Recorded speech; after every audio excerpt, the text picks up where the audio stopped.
धुळे शहरात सध्या चहाचा कप आणि प्रेमाचा झोल चर्चेचा विषय ठरला आहे. कॉलेज लगत असलेल्या गप्पा मारायच्या जागा म्हणजे कॅफे आता गडबड होणाऱ्या जागा ठरल्या आहेत आणि यावर थेट आमदार, आयुक्त आणि पोलीस अधीक्षकांनी डायरेक्ट रागाचा घोट घेतलेला आहे. देवपूर भागात काही नामांकित कॉलेज लगतचे गुप्त चहाच्या ठिकाणामध्ये सध्या लपून छपून प्रेम करण्याची अड्डे झालेले आहेत. ते कसं तर पडदे लावून छोटे छोटे कंपार्टमेंट तयार केले आणि आतमध्ये फिल्मी सीन सुरू आहेत. पण हे सगळं सुरू होतं दिवसाढवळ्या आणि तेही भरवस्तीमध्ये. पोलिसांना खात्रीशीर माहिती मिळाली आणि मग काय, थेट आमदार अनुप अग्रवाल, मनपा आयुक्त अमिता दगडे पाटील, पोलीस अधीक्षक श्रीकांत देवरे तिघही मिळून आले स्पॉटवर.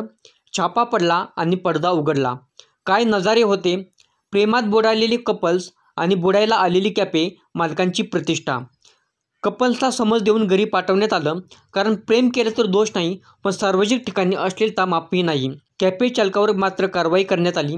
नियमांचं उल्लंघन, परवानगीशिवाय दाखलेले रूम्स आणि आता हे लव्ह रूम्स बंद होणार. शहरात चर्चा सुरू. अरे, कॉलेजमध्ये शिकायला येतात की प्रेम करतायत?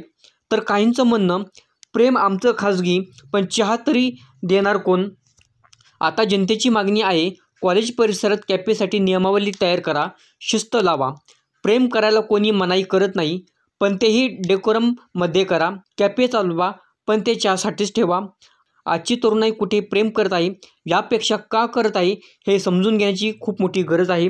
मूल्यांची कमतरता, मार्गदर्शनाचा अभाव आणि सोशल मीडियावरचं फेक ग्लॅमर हे अशा घटनांचं मूळ आहे. तुमच्या शहरातही अशी काही प्रकरणं घडत असतील का? की तुम्हाला वाटतं का की तरुणाईला योग्य मार्गदर्शनाची गरज आहे?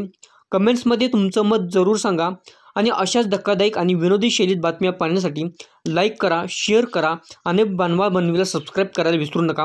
कधीकधी हास्याच्या आडून खरं बोलणं हेच आमचं काम असतं.